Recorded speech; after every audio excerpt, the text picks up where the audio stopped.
आज अमेरिका पूरी दुनिया में सबसे बड़ी शक्ति है। अमेरिका के पास दुनिया की सबसे शक्तिशाली सेना है। आज अमेरिका दुनिया की सबसे बड़ी अर्थव्यवस्था भी है। पूरी दुनिया का ज़्यादातर व्यापार अमेरिकन डॉलर्स में ही होता है। दुनिया की सबसे बड़ी कंपनीज भी अमेरिका में ही हैं। लेकिन अमेरिका हमेशा से इतना शक्तिशाली नहीं था, बल्कि अपने कुछ डिसीजंस की वजह से अमेरिका दुनिया की महाशक्ति बन गया। जहां भारत दुनिया का सबसे बड़ा लोकतंत्र है, वहीं अमेरिका दुनिया का सबसे पुराना लोकतंत्र है। लेकिन क्या अमेरिका की नीतियां चीन की तरह से ही हमेशा से विस्तारवादी रही हैं? जानेंगे सब कुछ आज के इस वीडियो में कि कैसे अमेरिका दुनिया की सबसे बड़ी शक्ति बन गया और अमेरिका का पूरा इतिहास। लेकिन उससे पहले अगर आप पहली बार हमारे वीडियोस देख रहे हैं तो हमारे चैनल को सब्सक्राइब कर बेल आइकन को जरूर दबाएं। सबसे पहले जानते हैं कि कैसे हुई थी अमेरिका की खोज।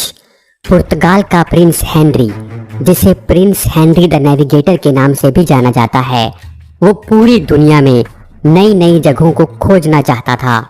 उसने दुनिया में समुद्र के रास्ते नई नई जगहों की खोज में आने वाली हर बाधा को दूर करने के लिए स्कूल ऑफ नेविगेशन की स्थापना की थी।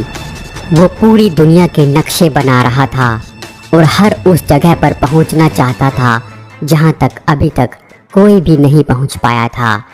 उसने ऐसी शिप्स तैयार की थी जो समुद्र में तेज हवाओं और तूफानों का भी सामना कर सकती थी। उसके लोगों ने अफ्रीका के वेस्ट कोस्ट को खोज लिया था, लेकिन 1460 में हेनरी की मृत्यु हो गई। पर हेनरी के द्वारा शुरू किए गए खोजी अभियान अभी भी चल रहे थे। पुर्तगाली दक्षिण की ओर आगे बढ़ रहे थे, जबकि क्रिस्टोफर कोलंबस नाम का एक नाविक पश्चिम में भारत की ओर आगे बढ़ने लगा। कोलंबस को पुर्तगालियों का सहयोग नहीं मिला तो वो स्पेन के राजा के पास पहुंचा। स्पेन के राजा और रानी इसाबेला ने कोलंबस की इस खोज में मदद करने के लिए उसे धन दिया। 1492 तक अमेरिका को पूरी दुनिया नहीं जानती थी।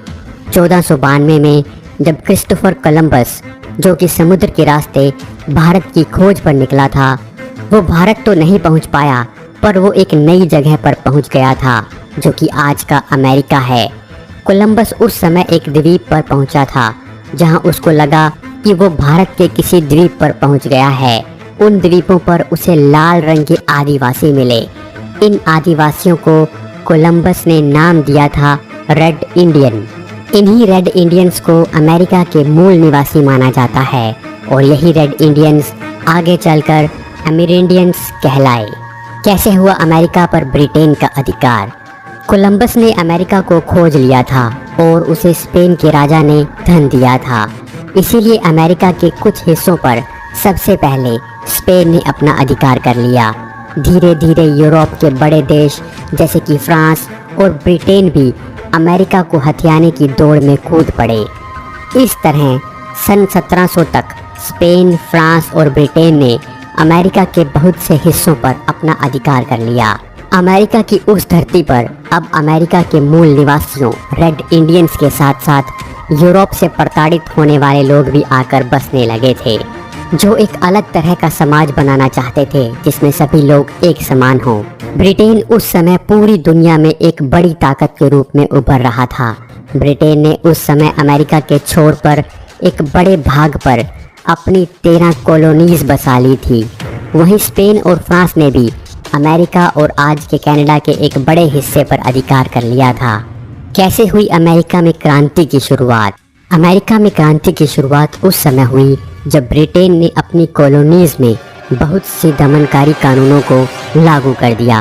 ब्रिटेन ने व्यापार पर ज़्यादा से ज़्यादा अधिकार करना चाहा और उन कॉलोनीज पर व्यापार को लेकर बहुत से प्रतिबंध लगा दिए, जैसे कि सारा व्यापार ब्रिटेन के रास्ते से ही होगा, व्यापारियों को ज़्यादा टैक्स देना होगा, कुछ सामान का व्यापार सिर्फ और सिर्फ ब्रिटेन के साथ ही किया जा सकेगा। इन सभी कानूनों और बंदिशों की वजह से अमेरिका में सभी कॉलोनीज ने ब्रिटिश सरकार के खिलाफ विद्रोह कर दिया। हालांकि काफ़ी लंबे समय तक इस विद्रोह को टाला जा रहा था, लेकिन जब फ्रांस और ब्रिटेन में 7 ईयर्स वॉर का अंत हुआ जिसमें ब्रिटेन की जीत हुई, तब अमेरिका से फ्रांस का लगभग सफाया हो गया। उसके बाद से सरकार ने कॉलोनीज़ पर टैक्स को और भी बढ़ा दिया, जिसके बाद सभी कॉलोनीज़ साथ आ गई और 1765 में अमेरिका में क्रांति की शुरुआत हो गई। इसके बाद 1755 में अमेरिका में पूर्ण आज़ादी की मांग शुरू हो गई, जिसे अमेरिकन वॉर ऑफ इंडिपेंडेंस कहते हैं।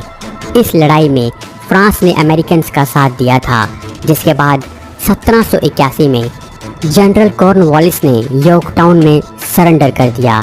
1783 में ट्रीटी ऑफ पेरिस के साथ आधिकारिक रूप से युद्ध समाप्ति की घोषणा हो गई। अमेरिका की उन कॉलोनीज़ को लीड करने वाले जनरल जॉर्ज वॉशिंगटन 1788 में संविधान के लागू होने के बाद अमेरिका के पहले राष्ट्रपति बने। अमेरिका का संविधान विश्व का पहला लिखित संविधान बना।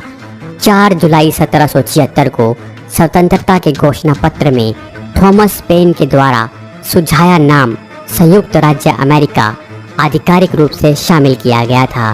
तभी से इसे संयुक्त राज्य अमेरिका के नाम से जाना जाने लगा। अमेरिका अब आज़ाद हो चुका था और एक नई उड़ान भरने के लिए पूरी तरह से तैयार था। अमेरिका की विस्तारवादी नीति। आज़ादी के बाद अमेरिका की विस्तारवादी नीति शुरू होती है।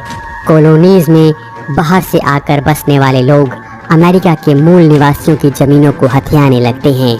अमेरिका ने पश्चिम की ओर विस्तार करना शुरू किया और 1803 तक लुइसियाना को $15 मिलियन में फ्रांस से खरीद लिया, जिसे लुइसियाना परचेज के नाम से जाना जाता है। इसके बाद अमेरिका का कुल क्षेत्रफल 3 गुना बढ़ गया।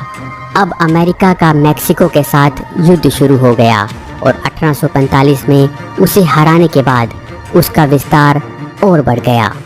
गृह युद्ध की शुरुआत। ब्रिटेन से आज़ाद हुई कॉलोनीज़ में ज़्यादातर लोग यूरोप से आकर बसे हुए थे, या फिर बहुत ज़्यादा लोग ऐसे भी थे जिन्हें ब्रिटेन के द्वारा अफ्रीका से दास बनाकर अमेरिका में लाया गया था। अमेरिका में दास प्रथा तभी से चली आ रही थी। काले लोगों को दास बनाकर रखा जाता था। ब्लैक लाइव्स मैटर नाम का मूवमेंट भी इसी वजह से इतना बड़ा मूवमेंट बना है।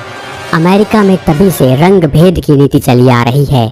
1861 से 1865 के बीच अमेरिका में एक गृह युद्ध शुरू हो गया, जिसमें उत्तरी अमेरिका में रहने वाले लोग दास प्रथा के विरुद्ध थे, जबकि दक्षिणी अमेरिका में रहने वाले लोग इसके पक्ष में थे, क्योंकि दक्षिणी अमेरिका में कपास की खेती होती थी, जिसके लिए दासों से खेतों में काम करवाया जाता था और दासों से खेती करवाकर वहाँ के लोगों को बहुत फ़ायदा हो रहा था। इसीलिए वो इसे ख़त्म करने के विरुद्ध थे। दास प्रथा को समाप्त करने को लेकर उत्तर और दक्षिणी अमेरिका के लोगों में लगातार संघर्ष चलता रहा। अंत में अमेरिका में दास प्रथा को समाप्त कर दिया गया। अमेरिका के राष्ट्रपति अब्राहम लिंकन भी दास प्रथा के विरुद्ध थे। उनके इसी विरोध के कारण एक सरफिरे ने उन्हें गोली मार दी थी। अमेरिका में श्वेत अश्वेत लोगों की वो लड़ाई आज भी चल रही है। भले ही आज कानूनी रूप से ब्लैक लोगों को सभी अधिकार मिल चुके हैं, लेकिन समाज में ब्लैक और वाइट लोगों के बीच आज भी नफरत बनी हुई है, जिसके शिकार ज़्यादातर ब्लैक लोग ही होते हैं। कैसे बना अमेरिका सुपर पावर? पूरी दुनिया में अमेरिका सबसे शक्तिशाली देश है, जिसके बहुत से कारण हैं। अगर आप दुनिया के 10 सबसे ताकतवर देशों के बारे में जानना चाहते हैं तो आप ऊपर आई बटन पर क्लिक करके वो वीडियो देख सकते हैं।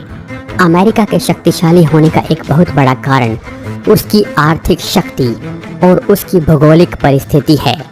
आज अमेरिका या तो कमज़ोर और मित्र राष्ट्रों से घिरा हुआ है, या एक तरफ उसे किसी भी खतरे से बचाने के लिए विशाल समुद्र है, जिस कारण किसी भी देश के लिए अमेरिका पर हमला करना आसान नहीं है। लेकिन कैसे बना अमेरिका सुपर पावर? असल में अमेरिका में औद्योगिक क्रांति की शुरुआत के साथ ही अमेरिका की ताकत बढ़ने लगी थी। प्रथम विश्व युद्ध के बाद यूरोप के ज़्यादातर देशों को भारी नुकसान हुआ था और अमेरिका ने इस युद्ध को ख़त्म करने में अहम भूमिका निभाई थी। दूसरे विश्व युद्ध में पर्ल हार्बर के बाद अमेरिका ने जापान पर हमला करके पूरी दुनिया को अपनी ताकत दिखा दी थी। इसके बाद सोवियत यूनियन का डर दिखाकर उसने नाटो जैसे संगठनों की स्थापना की। साथ ही विश्व युद्ध के बाद दुनिया की इकोनॉमी को स्टेबल बनाए रखने के लिए वर्ल्ड बैंक और IMF जैसे संगठनों की स्थापना की गई। जिससे अमेरिका की धाक पूरी दुनिया में बढ़ गई। आज भी अमेरिका की सेना दुनिया के बहुत से देशों में है। अमेरिका ने बहुत से देशों के आंतरिक मामलों में हस्तक्षेप करने की नीति अपनाई, जिससे इनडायरेक्टली उसने बहुत से छोटे छोटे देशों को कंट्रोल किया और हमेशा खुद को और ताकतवर और शांति दूत बनाने की प्रक्रिया जारी रखी।